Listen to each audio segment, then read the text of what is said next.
that community prepared me with such a rigid discipline system that it was meant to break me, but it didn't. Every year I became stronger and stronger and stronger, and all the challenges that I had to go through on a personal level, or from the society or political level, or just being in the under the lens of the society for being the son of my father and their expectations, it just made me into something very, very different. And I was able to function with, you can say, super consciousness, that even the might of the Israeli intelligence, they were shocked of how I was able to just solve dilemma. And sometimes it was very, very complicated. And sometimes all it took for me to just see two people sitting in the wrong place, and I would see what they were doing. And say, it's like, okay, those guys should not be here. And they would be arrested. And that night we would find a dozen of suicide belts in their living room. And everybody, how in the world did you figure this out? And I still don't have perfect answers to that. So just being so deep in that culture that I was able to see both sides, to see his organization and to see the most secret Israeli Jewish community out there. That I became one of them, that their struggle became my struggle, and we worked together as a team. They protected my life, I protected theirs, and our goal was to save human lives. This is the job of intelligence service that serves democracy. It's not to take revenge from people. It's not to go after terrorists only for revenge, as much as go out for justice. Right. And with the most creative, intelligent methods out there, which was very impressive. And this is actually the true school of my life. Wow. You know, where I learned the biggest lessons about myself and about the human movement, the human behavior, the structure of a society, reality, false sense of reality and human delusion. Because we created the reality and we saw how people respond to it. And their misperception was just mind-blowing every time. That the reality on the ground, what we are creating was something, and what people perceive it from the outside was just insane. The contrast of what actually was happening. Tell me what the tell me the difference. What was it? What were you creating versus... Every operation we did, every operation of every objective, whatever our intention was, let's say to save one human life or to whatever action we had that resulted in an arrest or sabotaging a terrorist attack or sometimes assassinations or just a play. That there was what appeared to be lots of violence, but there was no violence. Like one of the examples, we had to orchestrate big things. I cannot talk lots of these details because I'm not allowed to, honestly. But there is one thing that I can, because it's already mentioned in the book. Okay. And why can't you talk about the details? Because we. Those are the secrets of the Israeli intelligence. Like yes, I don't want you to talk about that. No, it's I'm under oath not to talk about this stuff. I understand. Yes. And it's basically also given the methods of how we do the job to the terrorist. Maybe now they know a lot more than what they knew 20 years ago, but always. The Israeli intelligence don't like anybody to talk about how they do the job.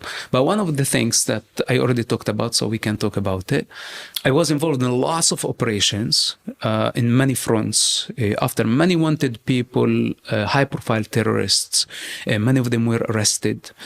And I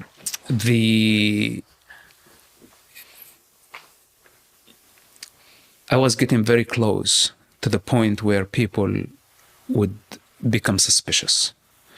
So how could I be the only survivor, like the survivor, the only one who's just getting away all the time, but everyone else has been arrested or assassinated, etc.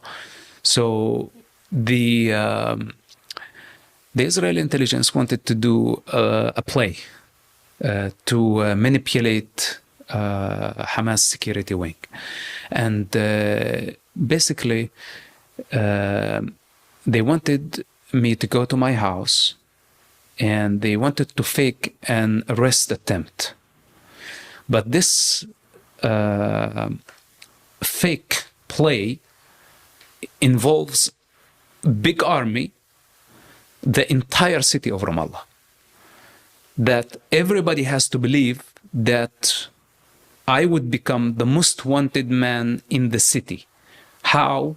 By the violence and the aggression of the operation that is about to take place. And all of it was just fake. Only a handful of people knew of this game. Literally 3 people within the Israeli intelligence. The army, the IDF, had no clue. The IDF had the command, you go in the city of Ramallah tonight, you're about to arrest a high-profile terrorist. He's very dangerous. He has guns. If you see him, kill him. It's as simple as that. So this is like as bad as it can get for chasing a terrorist.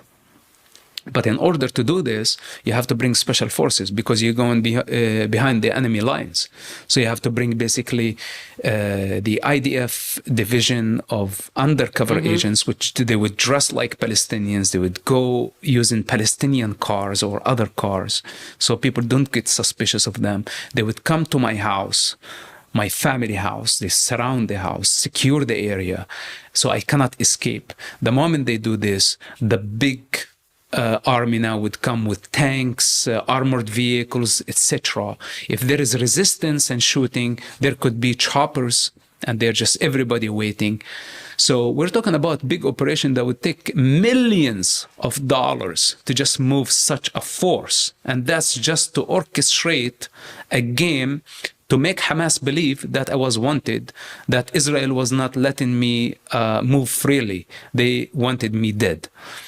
So basically, but the arrangement was to evacuate my family out of the picture and to take them to safety.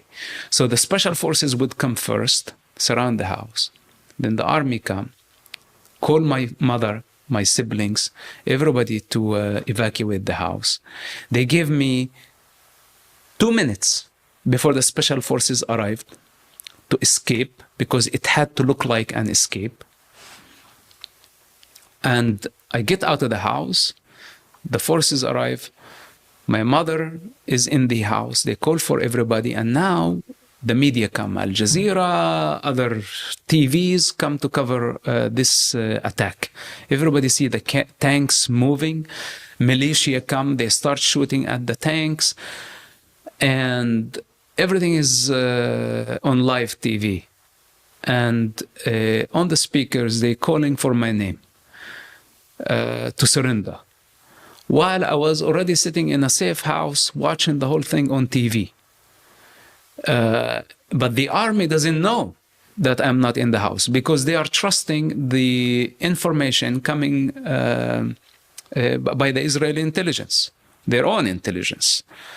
So when I don't surrender and my entire family is out of the house, they shoot a missile into the house. They destroyed like half of the house. And in my room, there was at least 150 bullets in the wall. They start a crazy shootout, killing everything inside the house when I did not surrender. So it was a war zone. And it continued for at least 5 hours of fire exchange with terrorists outside at the house. Then after that, they brought the dogs, they went inside, and no one was in the house, and everything was just a game. And the IDF thought it was just a failure. that I escaped, but they didn't know how I escaped. They didn't know that the Israeli intelligence gave me the heads up 1 or 2 minutes before the special forces arrived. So special forces didn't know that it was part of the None of them. Israeli intelligence None of program. them. They treated me exactly like they treated the most wanted man in the city. And I was wanted. Bring him, if not alive, bring him dead is okay. Wow, that's so crazy. So this is like one of the, but like orchestrating something like this, for example. Now, this built my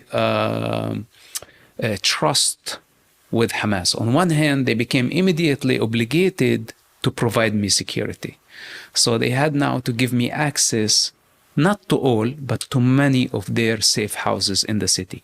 The safe houses that we were trying to find for a very long period of time and we did not find, where Hamas military wing, top Hamas leaders hide for a long time.